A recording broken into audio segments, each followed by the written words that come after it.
This episode is sponsored by ButcherBox. If, for some weird reason, you don't want to eat dog food for humans, ButcherBox delivers high-quality beef, chicken, pork, and seafood directly to your home in an eco-friendly, 100% recyclable box. New members will get the Game Day Bundle for free in their first box. The bundle includes St. Louis ribs, bacon, and pulled pork. Go to the link in the video description for more info. We'll begin with point 1. Dean, race forward.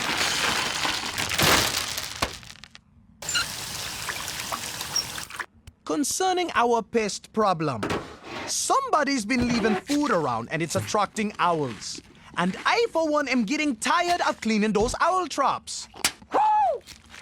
Hey, what's up guys? Welcome back to Binging with Babish, where this week I'm standing in front of a dog bowl, so that must mean that I'm taking a look at the Bachelor Chow from Futurama. As you may know, we here at Binging with Babish tend to start by trying to make an accurate version of the fictional food in question. And since there are no human dog food equivalents, I see no other alternative to grabbing a spoon and tucking into this bowl of dog chow. Here we go, Andy, you can do this. 1, 2, 3, go.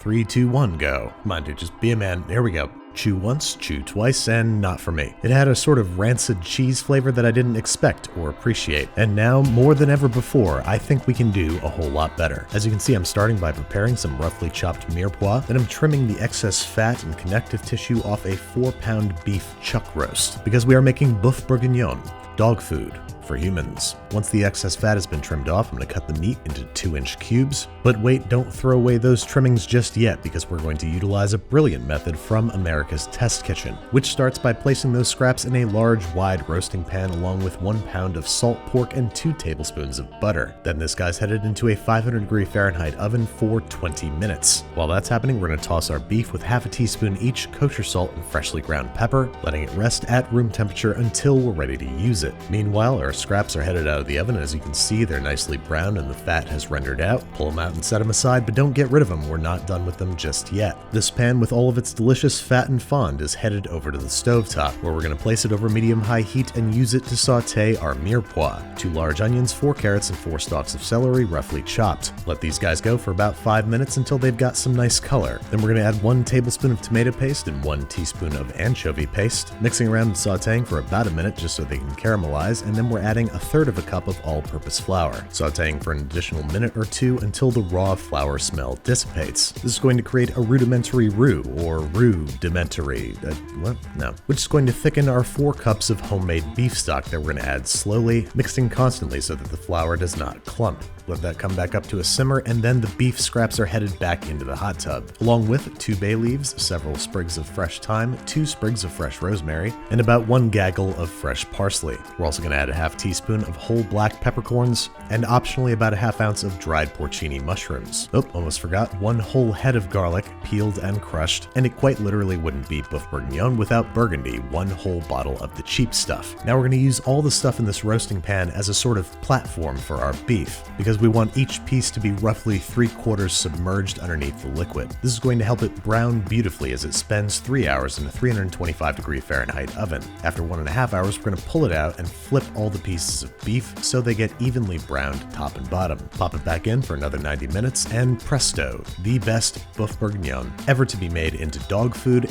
That's the Babish guarantee. Now we're going to tong out all of our beef cubes and refrigerate them, then maybe take a few minutes to snack on all the delicious caramelized garlic and onions in the pan before straining out all the solids and likewise refrigerating the liquid. Normally we refrigerate them together so their flavors can get to know each other, but for this application we want to keep them separate, and I'll show you why. As you can see, the fat on the liquid has solidified into an easy to peel off layer, which whether you're turning this into Bachelor Chow or eating it like a normal person, you're gonna want to do. Next up, to make the beef better resemble dog food, I'm going to cube it into little cubes. And to transform this beautiful French classic into a shelf-stable kibble that makes its own gravy, we have to freeze dry it. This involves placing it in a vacuum chamber, freezing it to -50 degrees Fahrenheit under vacuum, and then gently heating it, driving off 99.5% of its moisture and giving it a theoretical shelf life of 25 years. So after a 24-hour stint in the freeze dryer, it comes out looking pretty similar, but completely robbed of all of its moisture. If you grab one of the beef cubes, it looks almost exactly the same, but you can crush it between your fingers into a fine dust. And the gravy has to be broken up into shards like the meth from Breaking Bad. The other reason I'm breaking it up is because I want it to form a sort of powder that coats the beef chunks, which should seamlessly turn into gravy when we add hot water. I'm going to place everything in a futuristic looking Mylar bag.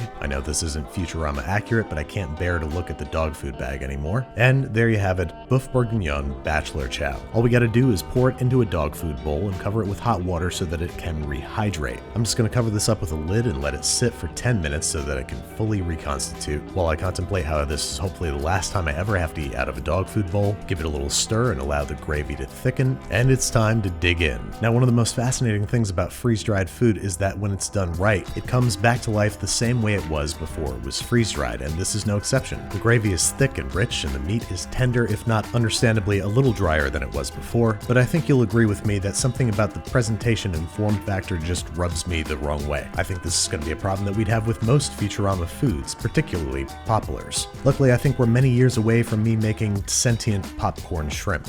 Thanks again to ButcherBox for sponsoring this episode and sending me something actually good to eat after having to eat dog food. ButcherBox sources from farmers and fishermen who meet the highest standards for quality. You choose your box type and delivery frequency and can skip or cancel a month at any time. Your order will come frozen at peak freshness in an eco-friendly 100% recyclable box. New members will get St. Louis ribs, bacon, and pulled pork in their first box for free. Go to the link in the video description for more info.